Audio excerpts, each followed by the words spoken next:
शुक्र है भगवान का कि ऐसा हुआ, क्योंकि आज लाखों छात्र आईएएस बनने के अपने सपनों को पूरा करने के लिए उनके कोचिंग के वीडियोस ऑनलाइन देखते हैं। आज हमें एजुकेशन के ऊपर एक क्रैश कोर्स देने के लिए हमारे साथ जुड़ रहे हैं अवध ओझा, फाउंडर ऑफ रेव and senior faculty IQRA IAS and next IAS। बहुत बहुत स्वागत है आपका। और मैं स्टेज पर चयन रस्तोगी को भी बुलाना चाहूंगी। वेलकम चयन।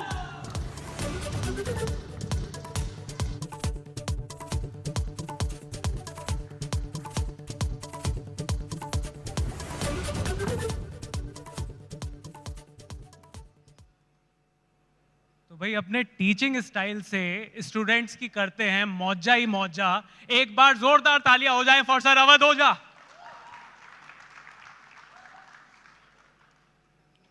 अवध सर आप आईएएस की कोचिंग देते हैं, आप मोटिवेशनल स्पीकर भी हैं। हमारा जो सेशन है उसका नाम है क्रैश कोर्स। तो क्या आईएएस बनाने के लिए भी कोई क्रैश कोर्स होता है क्या? कोई 30 दिन में आईएएस बन जाओ, 24 घंटे में आईएएस बना देते हैं, कुछ ऐसा भी होता है क्या? शोले एक मूवी थी, तो उसमें एक बड़ा प्यारा डायलॉग था। तो हेमा मालिनी अमिताभ बच्चन जी से निशाना लगाना सीखती है। तो कहती मैं तो तुम्हें, वो अमिताभ बच्चन साहब कहते हैं कि मैं तो तुम्हें 2 दिन में सिखा दूंगा। धर्मेंद्र जी कहते हैं कि मैं तुम्हें 2 दिन में सिखा दूंगा। तो Amitabh Bachchan was lying behind him and he says कि बहुतों को तो इन्होंने 2 घंटे में सिखा दिया है। तो ऐसा कोई शॉर्टकट नहीं है, you should have a very good background ji. तो वो स्ट्रॉन्ग बैकग्राउंड जिसकी है उसकी हम फिनिशिंग करते हैं एज अ कोच। तो we as a coach do the finishing for the people and those who understand they qualify IAS. Sir माना जाता है कि आईएएस इंडिया की सबसे पावरफुल जॉब है। तो जो जॉब अपने आप में इतनी पावरफुल है उसके लिए इतनी मोटिवेशन देने की क्यों जरूरत है? वो तो अपने आप में काफी मोटिवेटिंग चीज हो गई। नहीं, तपस्या करते वक्त कभी कभी आदमी को दुख भी होता है। जैसे हमारी एक स्टूडेंट है टीना जी, टीना दावी, राजस्थान कैडर की जी। तो उन्होंने अपने एक इंटरव्यू में कहा कि हर दिन लगता था कि नहीं होगा, इट्स अ टफ टास्क। तो या तो आपका मन बहुत स्ट्रांग हो खुद ब खुद कि आप प्रभु राम की तरह 14 साल स्वयं जंगल में पड़े हुए हैं, और या फिर पीछे से आपको कोई चाहिए जो आपको डेली याद दिलाता रहे कि आप राजा बनने के लिए पैदा हुए हो, चाणक्य की तरह। बिल्कुल सर। सर एक डिबेट भी है, अब एक डिबेट के ऊपर मेरे को आपसे पूछना है, वो है English versus Hindi debate. English आना कितना जरूरी है? आईएएस के हिसाब से भी मैं पूछना चाहता हूं कि जो आईएएस की जो अटेम्प्ट जो हैं, जो इंग्लिश लैंग्वेज में देते हैं, क्या उनके लिए इजी हो जाता है? और लाइफ में भी क्या इंग्लिश जिसको आती है उसको मतलब समझ में नहीं आता? कई बार समाज जो है वो थोड़ा सा क्लासी समझता है, हिंदी मीडियम होता तो वो जुझारू हो जाता, लड़का क्लासी नहीं रहता। तो क्या आपको लगता है कि एक बायस है? बायस नहीं है। अभी हमारे यूनियन मिनिस्टर साहब थे तो पूरा प्रेजेंटेशन उन्होंने हिंदी में दिया जी। कितनी बड़ी बात है कि all the top brass people are sitting here, और उन्होंने पूरा प्रेजेंटेशन हिंदी में दिया। तो लैंग्वेज के साथ कोई बायसनेस नहीं है, पर एजुकेशनल पैटर्न ऐसा रहा। मतलब मैंने बहुत सारे हिंदी मीडियम स्टूडेंट्स को देखा कि उन्हें पता ही नहीं था कि पढ़ना क्यों है ji. For them E is equal to E। Education is for employment, education is not for employment. अब एक छोटा सा एग्जांपल देता हूं। आप एक कंट्री में आते हो, वहां की 90% पीपल इलिटरेट है जी। 90% पीपल पॉवर्टी से सफर कर रही है। वो कंट्री नेशन है ही नहीं, देयर इज नो नेशन, कोई नेशन का कॉन्सेप्ट नहीं है। और उस कंट्री के लोग इकोनॉमिक क्राइसिस से लड़ रहे हैं, खाने को नहीं है। बिल्कुल। उस कंट्री में आपको लोगों को सड़क पे लाना है मास मूवमेंट के लिए, क्या करोगे आप? ये मेरा सवाल है आपसे। सर मतलब उनको मतलब कंट्री के 90% लोग इलिटरेट है जी, 90% पॉवर्टी से सफर कर रहे हैं, नेशन है ही नहीं, लोगों के पास खाने को नहीं है। उस कंट्री में आप लोगों को सड़क पे ला रहे हो मास मूवमेंट करने के लिए, कैसे करोगे? इंपॉर्टेंट तो सर एजुकेशन, मतलब उनको किसी तरीके से तो चैनलाइज करना ही पड़ेगा। कैसे करोगे आप बताओ, कैसे आप चैनलाइज करो, कैसे करोगे? इंस्टाग्राम। तो उस 1920 के दौर में Gandhi ji comes to India ji. He comes to India and he understands certain formulas. जैसे जिंदगी में अगर किसी को करीब लाना है तो डीओ लगाने की जरूरत नहीं। जैसे टीवी में ऐड आते हैं, एक लड़का कॉलेज जा रहा है, लड़कियां उससे बात नहीं कर रही, नेक्स्ट डे वो डीओ लगा के जा रहा है। परियां गिर रही उसके ऊपर। तो मैं उस आदमी का इंटरेस्ट फाइंड आउट करना है, इसको चाहिए क्या। The most keyword in the life of every human being is interest जी। And Gandhi ji understood it.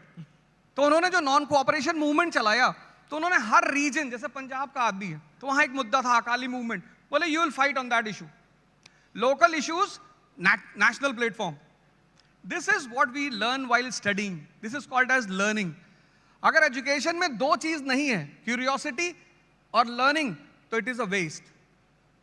तो मेरा मानना यह है कि बायसनेस नहीं है, एजुकेशनल पैटर्न, मतलब हमारा जो पढ़ाने का तरीका है, हम लोगों को रटा रहे हैं। अब तोते को आप कितनी बार भी राम कहला लो, वो बुद्ध तो नहीं हो पाएगा ना। This is the difference. बिल्कुल। सर, आपने लर्निंग की बात करी और आपका जो शिक्षा देने का जो स्टाइल है वो बड़ा अच्छा है और आप बड़ा यूथ से बड़ा अच्छा कनेक्ट करते हो। पर युवाओं की एक शिकायत है कि जो समय पढ़ाई का है वही समय प्यार करने का भी है। तो ये जो बैलेंस है ये कैसे बनाना है? मतलब वर्क लाइफ बैलेंस तो बन नहीं रहा, ये वर्क लव लाइफ बैलेंस कैसे बनाएंगे बच्चे? जिसका भी मन उसके कब्जे में है, जैसे मैं अपने स्टूडेंट से बोलता हूं, कई बार लोग क्लास में पूछते हैं सर अफेयर करना चाहिए? तो मैंने कहा यार, if you are lying down in lap of a girl and you are thinking about national income, तो करना चाहिए। कि आपका मन किसी चीज से डिस्टर्ब नहीं हो रहा है। कभी कभी जैसे एक बार मुझे बड़ा रिप्रिमेंड किया गया कि एक लड़के ने मुझसे पूछा कि सर कितने घंटे पढ़ना चाहिए। तो मैंने उससे पूछा कि गर्लफ्रेंड है? उसने कहा नहीं है। मैंने कहा मैं नहीं बताऊंगा। तो उसने मैनेजमेंट जाके शिकायत कर दी कि साहब my father has sent me here to study and mister Roja was saying you should have a girlfriend.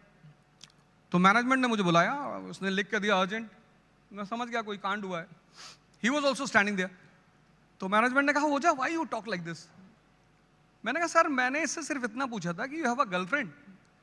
इसने सर ये तो नाराज हो गया। मैं इसको ये बता रहा था कि जैसे पार्कों में लोग बैठे हैं कपल्स, सुबह 8 बजे से रात 8, वहां तो वो समय नहीं पूछते, तो पढ़ाई में क्यों पूछ रहे हो? मेरा कहने का मतलब ये था कि जहां भी मजा आएगा वहां आदमी टाइम नहीं पूछेगा। जी बिल्कुल। तो you should love what you are doing, you should be passionate about your work, आप सब कुछ करोगे। सर, एक क्वेश्चन और लोगों के बीच में आता है कि बहुत बार डिसीजन मेकिंग के टाइम पर ना लोग समझ नहीं पाते, बहुत बार क्रॉस रोड्स पर होते हैं कि किस तरीके का डिसीजन लिया जाए। और बॉलीवुड ने तो वैसे ही एक लाइन दे दी है कि दिल की सुनो दिमाग की सुनो। आपको क्या लगता है कि जब आदमी को दिल की सुननी चाहिए या दिमाग की सुननी चाहिए, या फिर जैसे कहते हैं कि इमोशनल डिसीजन या फिर प्रैक्टिकल डिसीजन? नहीं, डिसीजंस जो हैं लाइफ में, जैसे हमारा जो मन है वो द्वंद का शिकार रहता है, ड्युअलिज्म। उसकी वजह यह है कि 95% लोग दुनिया में हर चीज कंफर्म करना चाहते हैं। जैसे कोई स्टूडेंट मेरे पास आता है तो बोलता है सर मैं आईएएस बनूंगा। अब अगर ये बात मुझे पता होती कि मैं नहीं बनूंगा तो मैं तैयारी ही क्यों करता? तो अब हम चाहते हैं हर चीज कंफर्म हो, वो है नहीं। तो जितने लोग कंफर्म करना चाहते हैं वो सबसे बात करते हैं, हजारों लोगों से पूछते हैं, दुर्योधन की तरह। जो दुर्योधन की तरह सबसे राय ले रहे हैं वो परेशान है।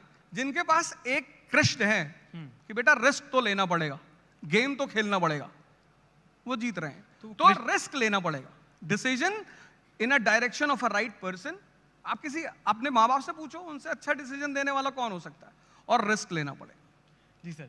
सर, आपके सब्जेक्ट पर भी आते हैं तो अवध ओझा सर हिस्ट्री पढ़ाते हैं और बड़ी खूबसूरती से पढ़ाते हैं।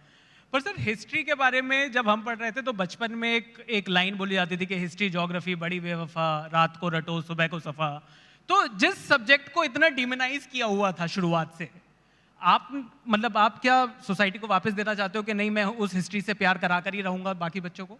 Science is based on reason and humanities is based on analysis. तो हमारे यहाँ क्या है कि हमारे यहाँ तो बीए के लड़के को बर्बाद आदमी मानते हैं। जैसे कोई बीए किया हुआ लड़का है, शादी वगैरह में खड़ा है, तो हमारी सोसाइटी में लोग पूछते हैं क्या कर रहे हो? इंजीनियरिंग कर। अरे वाह, एमबीए तो ठीक है भैया, हम बीए कर रहे हैं, पीछे आओ। तो वो बीए को मानते हैं कि बर्बाद आदमी। इस कंट्री में ह्यूमैनिटीज को बहुत रेयर इंस्टीट्यूशंस में पढ़ाया जाता है। तो जैसे अभी आपने कहा, हमारी टीचर क्लास में 10th में बोलती थी कि बेटा बस अब हिस्ट्री दोबारा जिंदगी में कभी नहीं आएगी, जी और वो सामने आके खड़ी हो गई। अब जिस कंट्री में लोगों को पता ही नहीं कि उनका नेशन पैदा कैसे हुआ, ये इंडिया कैसे पैदा हुआ, ये नेशन बना कैसे, तो वहां पे हिस्ट्री पढ़ाना एक थोड़ा चैलेंजिंग होता है। तो मैंने फिर आचार्य रजनीश से एक बात सीखी, philosophy to be converted in stories, ये कॉन्सेप्ट मैंने उनसे लिया। Ji and then I started converting the history messages in stories. तो कुछ तो लड़के हिस्ट्री पढ़ने आते हैं मुझसे, और कुछ स्टोरी सुनने आते हैं, और जो कुछ दोनों नहीं करने आते, मैं उनके लिए भी कुछ ना कुछ मसाला रख ही लेता हूँ। कहीं वुमन की बात छेड़ दी, कहीं सेक्स की बात छेड़ दी, वो तुरंत अटेंटिव हो जाता है कि अब क्या बोलोगे। तो वो मैं जानता हूँ कि किसको कहाँ पे जिंदा करना है। तो सर इतना जो प्रेशर है आईएएस की कोचिंग में और आईएएस की पढ़ाई में, तो वहां पर आप ह्यूमर का कितना रोल देखते हो? आपकी जो जिस तरीके की आप पढ़ाते हो, जिस तरीके से, उसमें ह्यूमर का बहुत बड़ा योगदान है, एक बहुत बड़ा रोल है, लोग एंजॉय करते हैं, और जिनको आईएएस नहीं बनना वो भी तो आपके वीडियोस देख ही रहे हैं। तो ह्यूमर की कितनी इंपॉर्टेंस है? ह्यूमर है जैसे चटनी है खाने में, अब आप दाल की तरह ह्यूमर डाल दोगे तो लड़का बड़ा दुखी हो जाएगा। तो आपको ह्यूमर को, जैसे 2.5 घंटे की क्लास होती है, तो साइंटिफिकली क्लास 40 मिनट्स 45 मिनट्स, तो 40 मिनट्स के बाद चूंकि हम एक एलिवेटेड लेवल पे होते हैं, तो हमें पूरी क्लास दिखाई पड़ती है। कोई आसमान की तरफ देख रहा है, किसी ने सामने वाले को उंगली कर दी, कोई मुस्कुरा रहा है, कोई कुछ कर रहा है, तब मुझे पता होता है कि अब स्ट्राइक करना, अब मिसाइल मारनी है। बस वहीं पे मैं उस चीज को तुरंत डाइवर्ट कर देता हूं। सर एक देश के एजुकेशन सिस्टम के बारे में भी आते हैं। आप जिस तरीके से आप क्लासेस लेते हो, मैंने जैसा कि कहा बहुत सारे व्यूज़ हैं आपके वीडियोस पर, बहुत लोग पसंद करते हैं, पर जो देश का एजुकेशन सिस्टम है इस टाइम पर, क्या आपको लगता है कि उसमें कुछ चेंजेस की ज़रूरत है? क्या आपको लगता है कि आइडियाज़ ऑफ इंडिया के मंच पर हैं हम, कुछ चेंजेस की रिक्वायरमेंट है इस टाइम? नहीं, बिल्कुल हमारी स्कूल लेवल की जो एजुकेशन है उसे हमें ट्रांसफॉर्म करना पड़ेगा। मतलब हमें लोग पैदा करना पड़ेंगे जो सोचें, सोच तो वो वैसे भी रहें, पर सही दिशा में हम उन्हें कनेक्ट करना सिखाएं, जोड़ना सिखाएं, तो और वो एजुकेशन अच्छा रोल प्ले करती है। तो if schools will be good and teachers will be respected, जैसा यूएस में टीचर्स को, मैं अपनी बात नहीं कर रहा हूँ, मैं गवर्नमेंट टीचर्स की बात कर रहा हूँ, तो if teachers will be given due respect by the government and the society, and educational pattern पूरा ऑब्जर्वेशन बेस्ड होना चाहिए। हमारे बच्चे स्कूल से आते हैं दुखी, निराश, जैसे कारगिल से आ रहे हैं, 50 किलो का बैग पकड़े हुए हैं बेचारे, कि ये बेचारे मजदूर टाइप के, और वो पढ़ना नहीं चाहते क्योंकि वो सीख नहीं रहे, उनके ऊपर प्रेशर है, रट रहे हैं वो। उन्हें कह, मेरी बेटी कहती है कि पापा अर्बन एडमिनिस्ट्रेशन क्यों पढ़ना है? हाँ, मैंने कहा मत पढ़, तुझे तो वैसे भी मेंबर ऑफ पार्लियामेंट का चुनाव लड़ना है। लेकिन कितनी अच्छी किताबें एनसीईआरटी की बनाई गई हैं, उसमें ब्रैकेट्स हैं, उस पर लिखा हुआ ऊपर ऑब्जर्वेशन। गांधी जी इंडिया आए तो सीधे जंप नहीं किया उन्होंने, he roamed in this country for a year, लोगों से मिले, देखा, पॉवर्टी देखी, तब उन्होंने फैसला किया अच्छा अब इस तरह से स्टेप्स लेने। तो ओवरहॉलिंग जरूरी है, और टीचिंग जो फैटर्निटी है उसके लिए काम करना जरूरी है। जी सर, बिल्कुल। सर कई लोगों से मैंने पूछा इस इंटरव्यू से पहले, मैंने अपने इंस्टाग्राम पे एक स्टोरी भी डाली, मैंने पूछा कि आपके साथ बैठ रहा हूँ, कुछ सवाल करूँगा, तो एक सवाल ये भी आया है कि अपना दिमाग तेज कैसे करें? पेरेंट्स कहते हैं कि बादाम खाइए, और मैं बादाम भिगोना ही भूल जाता हूँ। नहीं, आप धोखा खाइए, आपका दिमाग अपने आप तेज हो जाएगा, उससे अच्छा बादाम से ज्यादा काम करता है वो। इसीलिए बहुत सारे पेरेंट्स हैं जो अपने बच्चों को बड़ा प्रोटेक्ट करते हैं। ओ बेटा, वो क्या बोलते हैं आजकल, एक पर्टिकुलर वर्ड है सोसाइटीज में, बच्चों को बोलते हैं वो, कुछ है टिपिकल सा वर्ड है, बाबू बाबू करके कुछ बुलाते हैं। अच्छा, बाबू तो सर अब यूनिवर्सल लैंग्वेज है।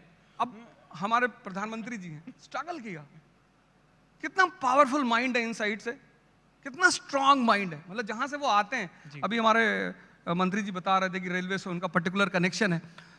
आज उनकी जो सबसे बड़ी ताकत, जिस पे मैं उन्हें एडमायर करता हूं, he is mentally so strong.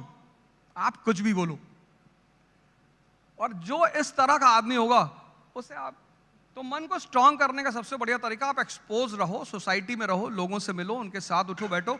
आप धोखा खाओगे, आप इतने मैच्योर होते चले आओगे कि आपको किसी बादाम की जरूरत नहीं पड़ेगी। मोदी जी के पास तो बचपन में शायद पैसा भी नहीं रहा होगा बादाम खरीदने का। बिल्कुल। सर एक सवाल और लोगों ने पूछा है कि फियर ऑफ फेलियर के बारे में कई लोग बात करते हैं ये फियर ऑफ फेलियर का जो प्रेशर है, ये गुड प्रेशर है या बैड प्रेशर है? नहीं, प्रेशर अच्छा होता है। दो चीजें होती है, एक होता है प्रेशर, एक होता है स्ट्रेस। तो प्रेशर इज वेरी गुड। जैसे फियर बड़ी प्यारी चीज है। बच्चा है छोटा सा 6 महीने का, उसको उसके सामने सांप आ गया, अब उसे पता ही नहीं है सांप है, वो तो जाके पकड़ लेगा। लेकिन हम आप तो भागेंगे ना। तो fear is a preventive mechanism in a body. अच्छी चीज है, वो आपको एक्टिवेट रखेगा। पर जब आप स्ट्रेस में आ जाओगे, देन यू विल सफर। तो people lose because of stress, not because of fear. बहुत बड़ी बात सर। सर, क्या लाइफ में प्लान बी भी होना चाहिए? क्या प्लान बी होना कमजोरी की निशानी तो नहीं है?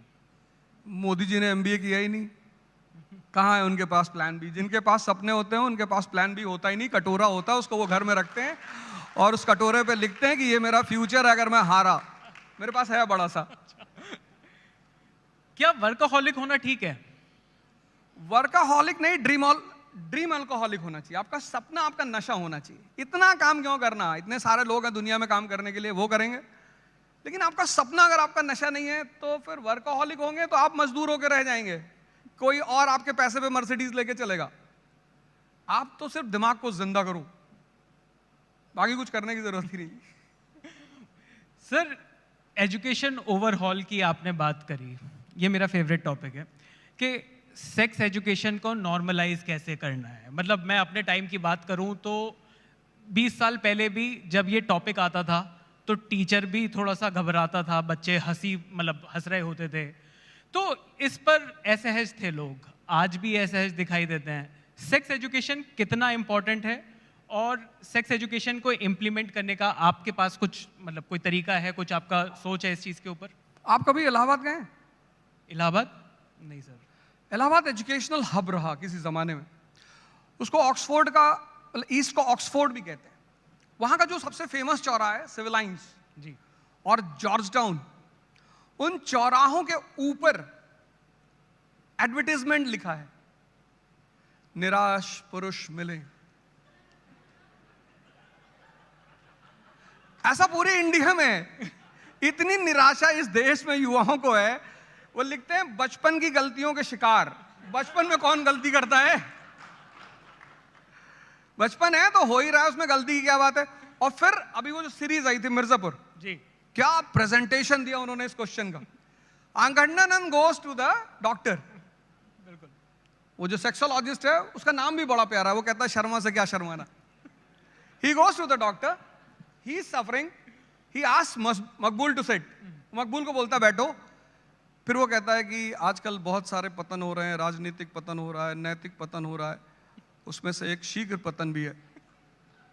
And then he points to Maqbool कि ये उससे परेशान। Maqbool turns towards him, this is the condition of people in this country. अपनी बात को डॉक्टर से कह नहीं पा रहे। तो जिस देश में इतना बड़ा बाहुबली बचपन की गलतियों का शिकार है, वहां सेक्स एजुकेशन होना ही चाहिए। नहीं तो आप ये रेप, ये मोलेस्टेशन ये कभी नहीं रोक पाओगे और वेस्टर्न वर्ल्ड अपनी पोर्नोग्राफी बेच के पैसा कमाएगा इस देश में। तो करना ही चाहिए और करना ही होगा।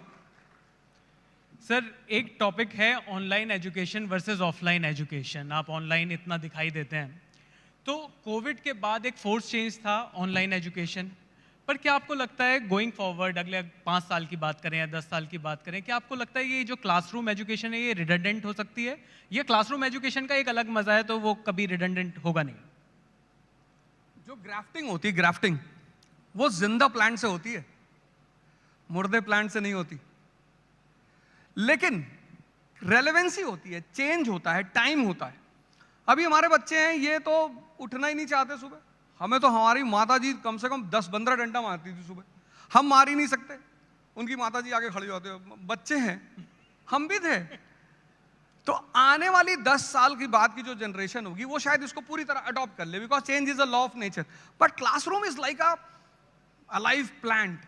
You see the teacher, you feel the vibration, you enjoy the aura of the class. अब इतने सारे लोग यहाँ बैठे हैं, बड़े बड़े लोग, इनका ऑरा है। If this would have been on online, you would have never enjoyed the aura of these people. So you enjoy the aura, you enjoy the place, you enjoy the gravity. And then when you see all these things, the teacher also gets momentum. कि boss अब आगे बढ़ के ही मारना है। तो teacher भी कभी कभी बहुत उदास हो जाता है कैमरे पे कि अरे भैया ये देखो न्यूटन ने भैया ऐसा कहा था, अब बाकी हमें पता नहीं कहा था कि नहीं। तो offline is best, but online can be used in the special circumstances.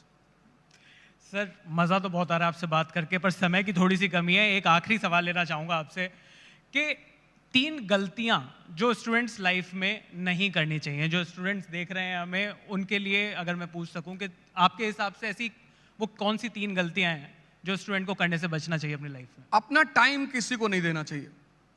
Girlfriend को टाइम इज, गर्लफ्रेंड आपकी है तो वो आपको करंट अफेयर्स पढ़ा सकती है शाम को। आप डिसाइड करेंगे ना आपकी गर्लफ्रेंड कैसी होगी। आपकी गर्लफ्रेंड से आप शाम को बैठ के बात कर रहे हैं कि तुम्हारी बुआ जी तुम्हारे पापा से लड़ रही, तो आप तो वैसे ही खत्म है। ambitious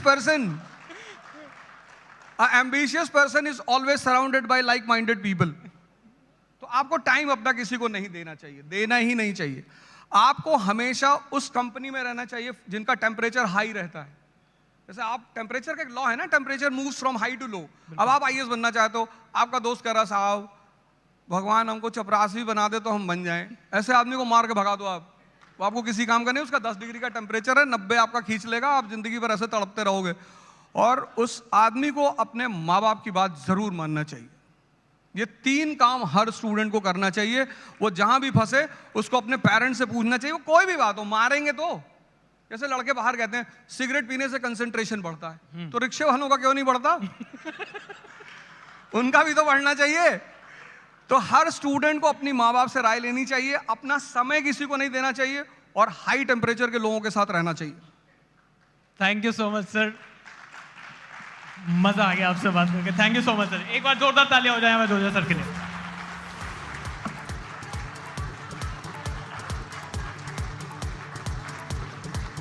बहुत बहुत धन्यवाद। क्वेश्चन आया है उधर से कि आपके लिए आइडियाज ऑफ इंडिया क्या है? आइडियाज ऑफ इंडिया मैम मेरा ये है, पहले तो मैं आपको थैंक यू बोलूं, मैं आपको टीवी स्क्रीन पे कभी कभी देखता रहता हूं। आप बहुत डांटती रहती हैं लोगों को। High temperature. Ideas of India में मैम एजुकेशन, इंडस्ट्री, इंफ्रास्ट्रक्चर, इसको प्रमोट करना चाहिए, तभी ये कंट्री ग्रेट बनेगी। बिल्कुल सही बात। Thank you sir. Thank you very much. Ojha ji कृपया स्टेज पर बने रहें 2 मिनट के लिए। मैं अब बुलाना चाहूंगी जोगेश भूटानी जी को, MD nexus alliance, to present mister Ojha with the token of our appreciation.